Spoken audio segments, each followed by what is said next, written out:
Hello friends, welcome to टेक्सटेक्टर.com। मेरा नाम है CS सौरभ फुल्लर और आज हम बात करेंगे एक प्रेस रिलीज की जो कि कल की डेट में रिलीज हुई है, जिसमें कहा गया है कि CBDT ने टैक्सपेयर्स को एक अपॉर्चुनिटी दी है ताकि वो अपनी एप्लीकेशन को सेटलमेंट को फाइल कर सके। तो आइए प्रेस रिलीज को देखते हैं एक बार।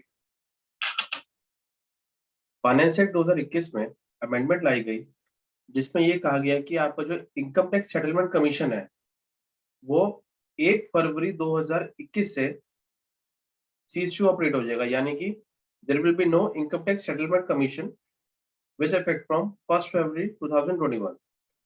इसमें यह भी कहा गया कि सेटलमेंट के लिए कोई भी एप्लीकेशन फाइल नहीं होगी ऑन और आफ्टर 1 फरवरी 2021, जो कि सेम डेट थी जिस दिन फाइनेंस बिल 2021 को लोकसभा में पेश किया गया।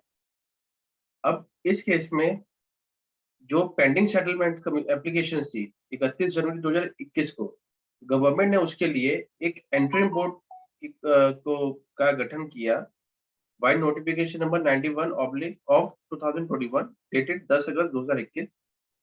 और इसमें टैक्सपेयर्स को ऑप्शन में दिया गया कि पेंडिंग केसेस में आप विड्रॉ भी कर सकते हैं अपनी application with in the specified time, plus इसमें आपको असेसिंग ऑफिसर को इंटीमेट भी करना होगा सच विड्रॉल के लिए।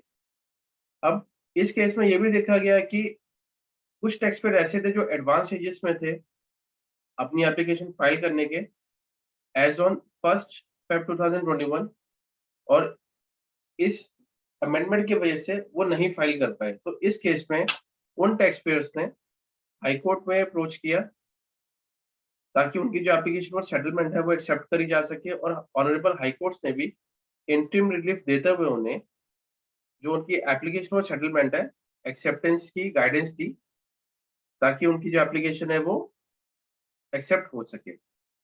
और इसी कड़ी में आगे गवर्नमेंट ने रिलीफ दी है और ये कहा है कि जो टैक्सपेयर्स एलिजिबल थे एज ऑन 31 जनवरी 2021 लेकिन वो किसी कारणवश नहीं कर पाए फाइल अपनी सेटलमेंट की application because due to the cessation of the ITSC यानी कि income tax settlement commission vide finance act 2021, उनके लिए रिलीफ दी गई है कि वो एप्लीकेशन 30 सितंबर 2021 तक एंट्रीम बोर्ड के समक्ष फाइल कर सकते हैं अगर ये दो कंडीशन फुलफिल हो तो। पहली कंडीशन है SSC एलिजिबल होना चाहिए एज ऑन 31 जन 2021 फाइल करने के लिए अपनी एप्लीकेशन, और जो रेलिवेंट असेसमेंट प्रोसीडिंग है वो पेंडिंग होनी चाहिए, यानी कि अभी वो पेंडिंग होनी चाहिए, अभी कुछ फाइनलाइजेशन नहीं होना चाहिए उनकी असेसमेंट प्रोसीडिंग्स में। तो ये दो कंडीशंस है, पहला एलिजिबल, दूसरा पेंडिंग प्रोसीडिंग होनी चाहिए। ये कंडीशंस होनी चाहिए फुलफिल, तभी जाके वो जो एप्लीकेशन है वो एक्सेप्ट होगी।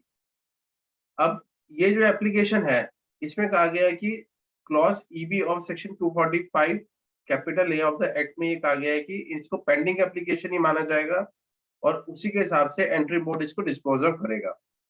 इसमें यह भी कहा गया है कि क्लैरिफाई किया गया है कि जिन्होंने अपनी एप्लीकेशन फाइल कर दी वो विड्रॉ नहीं कर सकते दोबारा से 245 कैपिटल M में विड्रॉ नहीं किया जा सकता। दूसरा, जिन टैक्सपेयर से अपनी एप्लीकेशन ऑन और आफ्टर 1 फरवरी 2021 के बाद फाइल करी है as per the direction of various high courts में, उनको दोबारा से फाइल करने की कोई जरूरत नहीं है एप्लीकेशन, उनकी प्रोसीडिंग वैसे ही चलेगी जैसे चल रही है, जो सेटलमेंट कमीशन में होगा वैसे ही सेम होगा। तो आई होप आपको हमारी वीडियो पसंद आई होगी। ऐसे हमारे चैनल को सपोर्ट करते रहे ताकि हम और ज्यादा इंफॉर्मेशन आपके साथ शेयर कर सके।